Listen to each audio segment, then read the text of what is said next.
Assalamualaikum warahmatullahi wabarakatuh. Waalaikumsalam warahmatullahi wabarakatuh. Selamat pagi adik-adik. Pagi.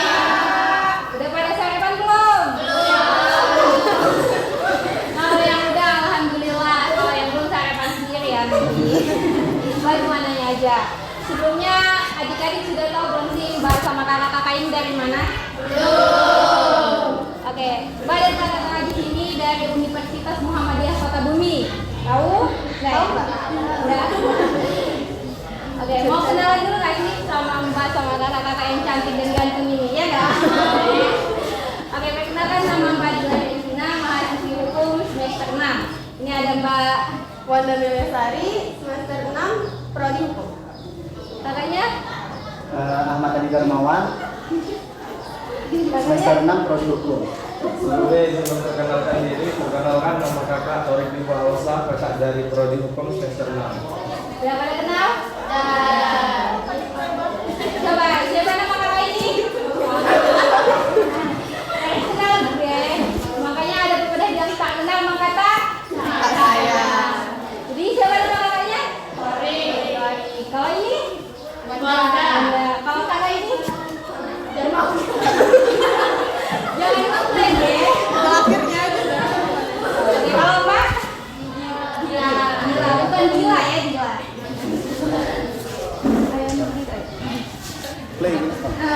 Tujuan Mbak dan kakak-kakak di sini ingin bersosialisasi dan beredukasi bersama adik-adik dengan kejahatan cyber. Sebelumnya ada yang tahu nggak sih apa itu cyber crime? Belum ya? Jadi kakak jelasin sedikit. Kejahatan cyber atau cybercrime adalah kejahatan yang dilakukan secara online atau melalui jaringan internet yang sifat dan tujuannya merugikan orang lain, baik itu secara materi maupun non materi. Oke? Baik itu di WA, di TikTok, di Instagram atau media online lainnya. Terus ada nggak sih Mbak Kak undang-undang yang mengatur tentang cybercrime? Tentunya ada adik-adik. Undang-undang yang mengatur tentang cybercrime tercantum dalam Undang-Undang Nomor 11 Tahun 2008 yang mencakup tentang informasi transaksi elektronik. Di dalam Undang-Undang Nomor 11 2008 banyak sekali pasal yang mengatur tentang kejahatan cybercrime. Di antaranya pasal 27 ayat 3 adik-adik. Di pasal 27 ayat 3 menyebutkan bahwa melarang setiap orang tanpa hak menyebarkan dokumen yang memuat tentang perihal penghinaan atau pencemaran nama baik. Di dalam pasal 27 ayat 4 juga menyebutkan pencemaran atau pemaksaan melalui media elektronik itu dapat dikenakan pidana penjara paling lama 6 tahun dan dapat dikenakan denda sebesar 1 miliar. Disebutkan pula adik-adik dalam pasal 45 ayat 3 Undang-Undang ITE tahun nomor 19 tahun 2016 tentang pencemaran nama baik dan merusak nama baik orang lain itu dapat dikenakan penjara maksimal 4 tahun atau dikenakan denda sebesar 750 juta. Paham adik-adik? Paham ya? Apa itu kejahatan cyber? Oh iya, Bu. Apa itu kejahatan cyber adik-adik? Kejahatan yang dilakukan secara online, oke? Seperti media sosial atau jaringan internet lainnya ya, yang sifatnya merugikan orang lain, baik itu secara materi maupun non materi. Dan banyak sekali undang-undang yang mengatur tentang kejahatan cyber ini. Paham? Oke, selanjutnya materinya akan dijelaskan oleh kakak kita, kakak Adinya. Kepada Kak Adi kami persilahkan.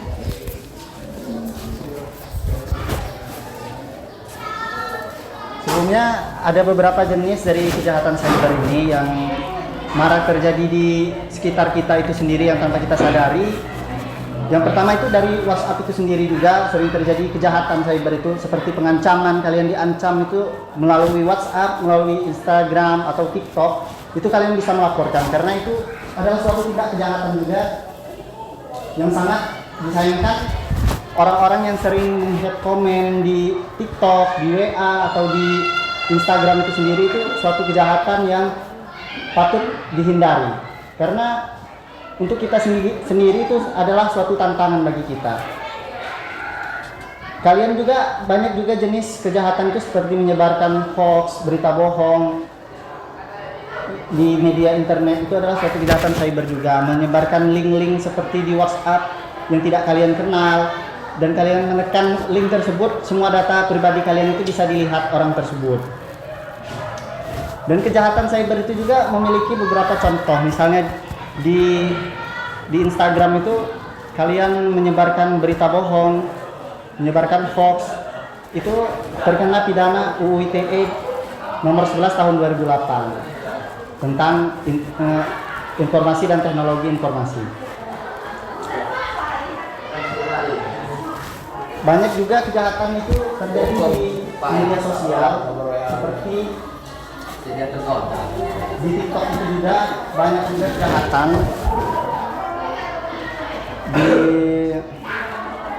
Di TikTok itu kan sering terjadi kan. Kalian sering nggak lihat orang-orang yang kayak artis-artis yang terkena laporan, yang terkena kasus hukum itu tentang kejahatan itu kan, sering kan lihat kan. Nah, itu adalah kejahatan juga, kejahatan cyber. Kejahatan cybercrime itu adalah tindak kriminalitas.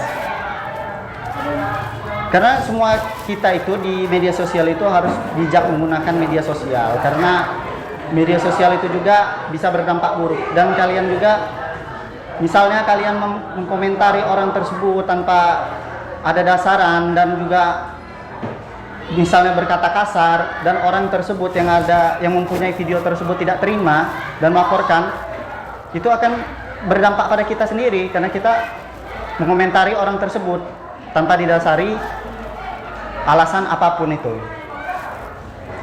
Makanya sering terjadi artis-artis yang terkena kasus tersebut karena mereka tidak memandang siapa orang tersebut, dan orang tersebut juga tidak terima dengan omongan orang tersebut. Dan itu saja jenis-jenis kejahatannya. Akan dilanjutkan oleh Mbak Wanda ya. Silakan.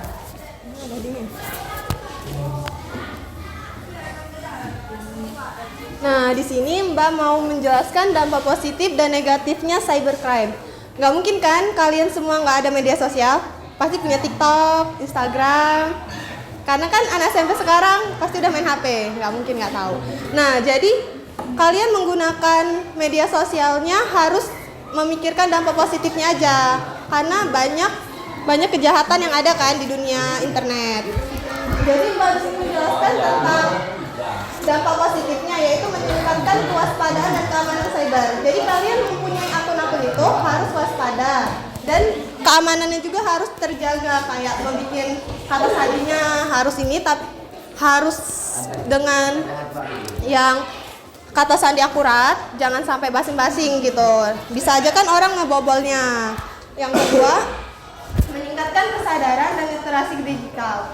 Karena udah banyak yang memakai era digital sekarang, pasti kalian juga harus tahu bahaya-bahaya yang ada dan tahu cara-cara untuk melindunginya. Yang keempat, mempercepat penegakan hukum.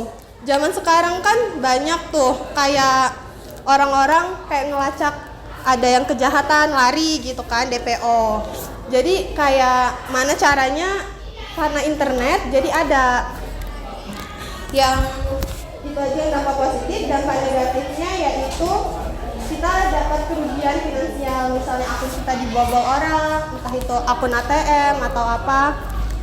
Terus yang kedua, kehilangan data dan privasi. Jadi kalian itu harus menjaga data-data kalian, jangan sampai ngasihin aja ke orang lain gitu. Yang ketiga, gangguan dan kerusakan sistem. Karena adanya kejahatan cyber ini membuat akun kita kan jadi kayak terganggu gitu, terus membuat kerusakan jaringan. Jadi itu juga membuat kerugian ekonomi dan sosial yang besar. Yang keempat, adanya ancaman keamanan nasional. Bukan hanya diri kita aja yang kena ancaman, itu juga buat negara kita juga. Jadi kita harus bisa meningkatkan kerjasama yang kuat untuk jadi kunci dalam memerangi cybercrime ini dan menciptakan ruang digital yang aman dan terpercaya. Itu saja yang Mbak bisa sampaikan. Yang amat selanjutnya disampaikan dengan Kak Tom.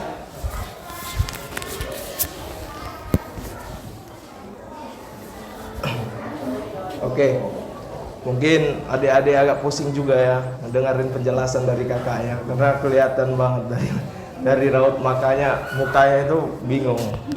Di sini kakak mau ngejelasin sedikit tentang cara mengatasi kejahatan cybercrime.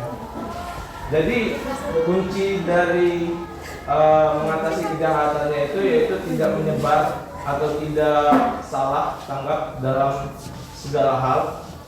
Karena kejahatan ini bukan hanya kejahatan yang berbasis tentang merugikan kedataan, tetapi tentang hal-hal privasi pun tersebut bisa disebarkan.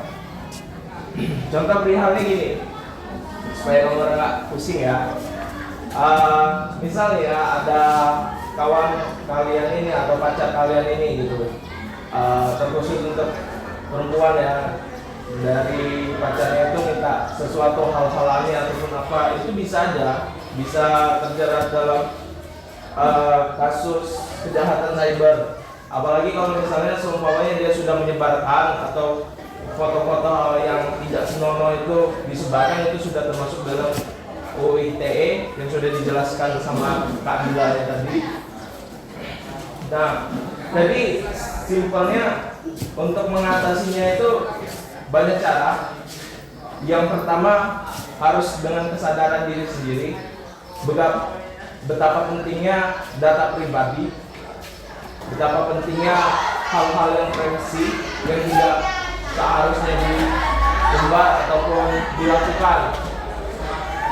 Kemudian banyak juga mungkin kalian juga dapat kayak WhatsApp dana gratis ataupun apa, itu termasuk kejahatan cybercrime. Kenapa bisa dibilang kejahatan cybercrime? Karena HP kalian itu bisa aja dari website yang kalian pencet itu bisa aja diretas oleh pelaku tersebut, sehingga hal-hal privasi kalian, entah dia mungkin dari PIN dana kalian atau mungkin di sini sudah ada yang punya e-banking dan lain, itu bisa diretas semua, dari email semuanya bisa diretas. Ya, itu termasuk salah satu kerugian bagi kalian sendiri khususnya karena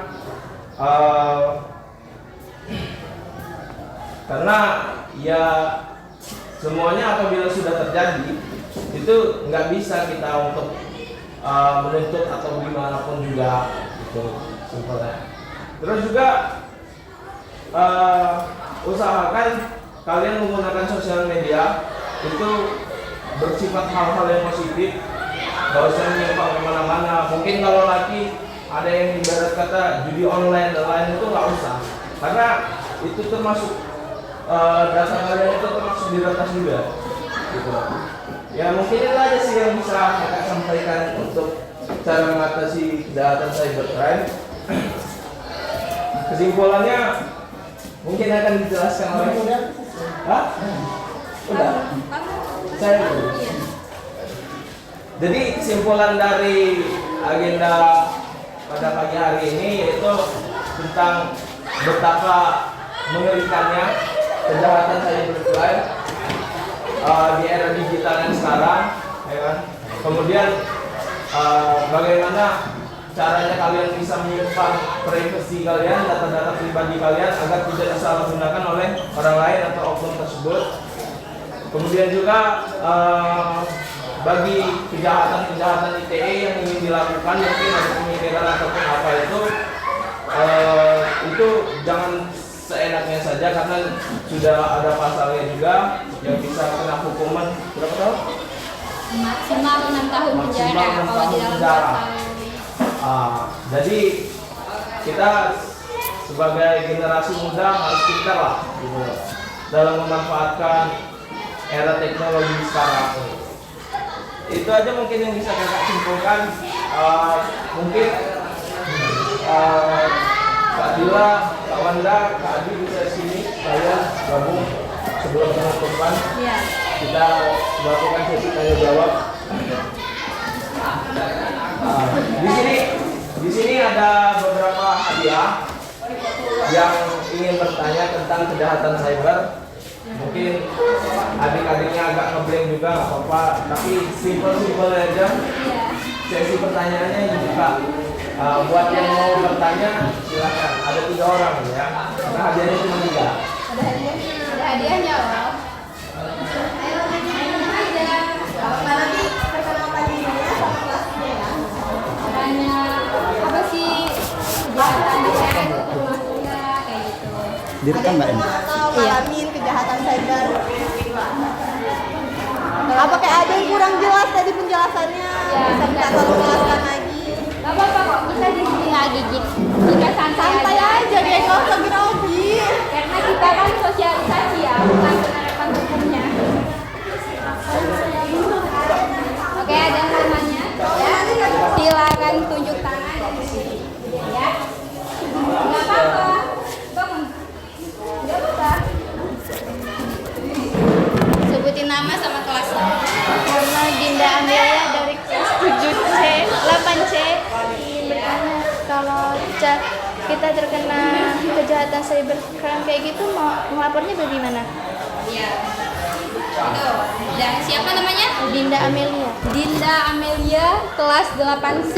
Pertanyaannya, kalau kita terkena kejahatan cyber, kita mau lapornya kemana? Kakak siapa yang menjawab? Ada yang menjawab? Ngegas. Jadi gini, pertanyaan Adila. Oh Dinda. Pertanyaan Dinda. Kemana sih Kak kalau kita kena kejahatan cyber itu pengadunya? Kita bisa melapor ke pihak wajib, ke polisi contohnya. Tapi kita memerlukan bukti-bukti ya dek. Karena kalau tanpa bukti kita nggak bisa. Kita laporkan ke polisi kalau kita misalnya kamu kenapa? Contohnya misalnya dibobol ini kamu. Kamu pertama melapornya ke pihak berwajib, terus kamu melapornya setelah ke pihak berwajib, kamu ke banknya, laporan sama tellernya agar rekening kamu segera dinonaktifkan.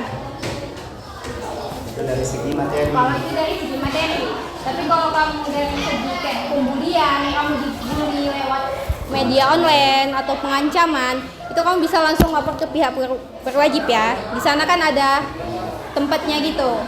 Kamu tinggal lapor aja, Pak saya dibully sama orang ini, di sini jamnya segini kayak. Kamu bakal dibantu di sana.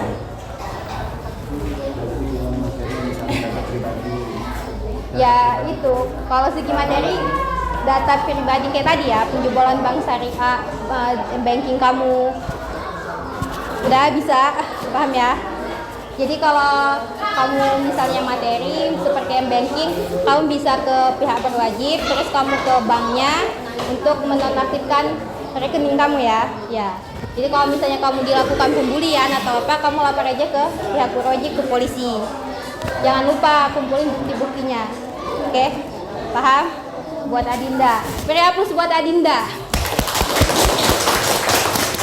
Kasih hadiahnya dong kak. Jadi yang Yang pertama. Ayo. Ayo buat yang yang lain. Jangan malu-malu dong. Oh ini sih soal sendiri. Yang lain. Adik ganteng namanya siapa? James. James. Ayo yang lain. Jangan malu bertanya ya. Gak apa-apa. Ayo gak apa-apa.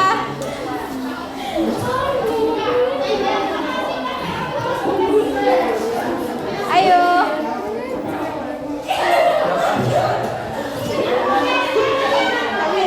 Ayo, kamu mau nanya gak? Tanya aja. Apa aja sih kak contoh-contoh kejahatan kayak gitu? Cara mengatasinya gimana? Terus cara kami biar gak kena kejahatan itu gimana? Kayak gitu. Ayo cepat. Gak apa-apa tanya aja. Mau dia. Kita ini bukan bahasa Indonesia yang harus kata-katanya itu. Baik dan benar. Biar belajar juga, belajar. Enjoy. Biar aktif. Ayo gak apa-apa. Tanya aja. Yang agak gede itu hadiahnya HP. Aktif. Ipe loh. Nggak bisa. Makanya tanya gitu, supaya nggak kepo hadiahnya apa. Sayang loh hadiahnya dibawa pulang lagi. Jauh-jauh kita bawanya. Tanya aja, gimana sih Kak caranya kami terhindar dari kejahatan cyber? Tuh, udah dikasih clue-clue. Ayo. Gak usah malu, ayo ayo. Nanya. Iya. Sebutin nama dan kelasnya ya. Nama saya Destalia dari kelas 8C. Saya ingin bertanya, apakah seandainya kalau WhatsApp kita disadap, apakah data pribadi kita akan terbongkar? Oke. Pertanyaan dari Ade Destalia. Destalia. Destalia. Sekali lagi ya, Destalia 8C. Pertanyaannya bagus ya. Kalau WA pribadi kita disadap itu termasuk apa tadi? Data pribadinya kami. Kalau WA kita disadap, apakah data pribadi kita akan terbongkar? Ya, kamu. Ya, jawab. Izin menjawab ya dari Destalia. Jadi gini, kejahatan cybercrime itu dia berbasic tentang teknologi. Apabila WhatsApp kita terbajak oleh suatu website mungkin atau oleh kawan sendiri, itu mungkin ada yang dicarinya. Ya, yang dicarinya itu ya berupa tentang data pribadi kalian. Dari kontak-kontak WhatsApp kalian mungkin, ataupun dari album, galeri dan lain, itu bisa diwajak melalui WhatsApp. Karena kan WhatsApp ini yang kita tahu kan tidak hanya mengirimkan sebuah VN atau cuma video callan, teleponan dan lain, tapi kan bisa berbasis data, kemudian foto, video dan lain, itu semuanya bisa diretas. Nah, makanya oleh sebab itu biasanya pembajakan data melalui WhatsApp itu rata-rata sih yang kakak tahu itu dia melalui link phishing, yang dimana mungkin ada pesan ya kan, ada pesan dari WhatsApp yang tidak dikenal dengan alibinya mendapatkan hadiah besar dan lain, kemudian kalian tekan, itu bisa aja data handphone kalian itu diretas atau dibajak gitu. Rata-rata sih memang tindak kejahatan itu yang dicari mereka itu tentang data pribadi. Kenapa? Karena itu hal yang menguntungkan bagi mereka. Beda halnya kalau misalnya mereka hanya mencari informasi tentang email kalian ataupun jenis handphone kalian dan lain, itu nggak ada keuntungannya bagi kejahatan cybercrime. Kejahatan cybercrime itu yang dicari mereka yaitu tadi tentang data pribadi, kemudian data pribadi tersebut dijual belikan oleh mereka. Apalagi kalau misalnya di handphone kalian ada kegiatan-kegiatan yang tidak senonoh lah, atau ada video-video yang dikirim kawan yang jelek atau apa gimana gitu, itu segera dihapus gitu, karena nggak baik juga kan. Nah itu sih jelas. Ya, Destalia. Mungkin kawannya bisa dikasih hadiahnya. Reaksi buat Ade Destalia. Hadiah terakhir ini Hadiah jackpot terakhir. ini. Hadiah terakhir. Jangan yang kecilnya. IP 11, oke? Ayo siapa yang mau nanya? Jangan malu-malu ya. Mau nanya? Ya, nggak apa-apa. Jangan takut-takut. Yang ujung. Enggak, kayak udah ngomong gitu. Ayo dong, nggak apa-apa. Hah? Sayang loh hadiahnya. Waduh. Kalau kakak bawa pulang lagi, kakak jual lagi HP-nya. Iya. IP loh nanti. Ayo gak apa-apa. Siapa namanya? Hah? Gak apa-apa. Ayo. Sebutin nama dan kelasnya ya. Saya Nazwa dari 8A, ingin bertanya. Najwa. Ya.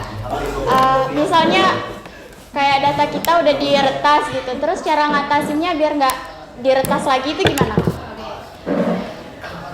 Siapa tadi? Nazwa. Najwa 8A. Pertanyaannya, kalau data kita sudah diretas, gimana caranya supaya nggak diretas lagi. Ayo, Mbak dan kakaknya siapa yang mau jawab? Mbak Wanda dan Kak Adi. Kalau data kita sudah diretas, gimana caranya biar kita nggak kena retas lagi? Sini, siapa? Mau jawab nggak? Tarik lagi mau jawab. Kamu dulu, siapa? Mau jawab? Oke, jadi gini Najwa, kalau data kita sudah diretas dan supaya diretas lagi itu bisa dengan cara kamu menguatkan kata sandi kamu. Kata sandinya jangan kata sandi yang mudah ditebak, seperti identitas kamu, tanggal lahir kamu itu biasanya banyak yang tahu ya. Jadi buatlah data kata sandi itu yang aman, yang berkombinasi. Awas jangan dibuka, meledak itu. Nanti mukanya, Ge. Meledak soalnya. Antara huruf besar, kecil, terus itu atau tanda-tanda yang lainnya buat kata sandi. Selain itu juga bisa dengan cara jangan asal membuka situs ya yang dikirimkan kayak ada nomor baru gitu. Buka tautan ini buat apa kayak ada giveaway atau apa, jangan sekali dibuka ya. Pastikan dulu itu situsnya resmi atau ilegal. Kalau ilegal dengan kayak gitu data-data kalian itu bisa diretas, bisa dicuri ya. Jadi berhati-hati. Terus yang pertama kalian harus lebih bijak lagi ya adik-adik. Oke, Najwa gimana? Iya. Ya, tahu ya. Cara menghindarinya. Ayo Kak Tori kasih ya hadiahnya. Tepuk tangan dulu buat Najwa.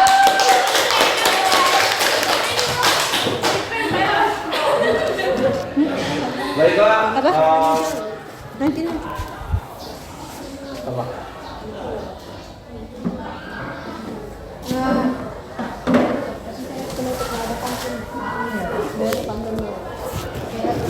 Sebelumnya kakak dan mbaknya berterima kasih atas waktunya yang telah kalian berikan. Semoga materi yang kakak dan Ayu sampaikan ini bisa bermanfaat untuk kedepannya.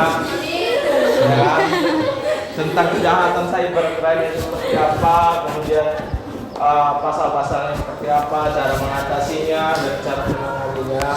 Dan semoga juga kalian juga ada yang berminat masuk di Fakultas Hukum untuk memperdalam ilmunya kembali, ya.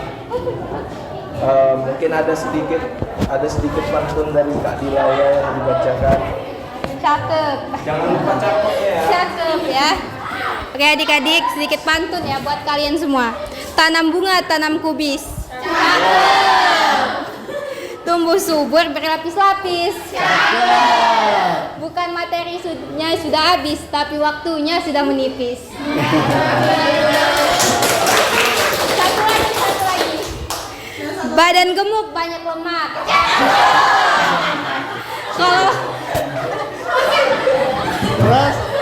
Kalau lebaran jangan lupa buat ketupat. Terima kasih semua telah menyimak. Semoga sosialisasi dan edukasi ini bermanfaat bagi kita semua. Aplaus sekali lagi. Baik adik-adik, terima kasih sudah meluangkan waktunya untuk kakak-kakak dan mbak-mbak di sini. Kami ucapkan terima kasih. Bila ada salah kami mohon ampun kepada Allah, kepada kalian kami mohon maaf, kepada Allah kami mohon ampun. Wassalamualaikum warahmatullahi wabarakatuh.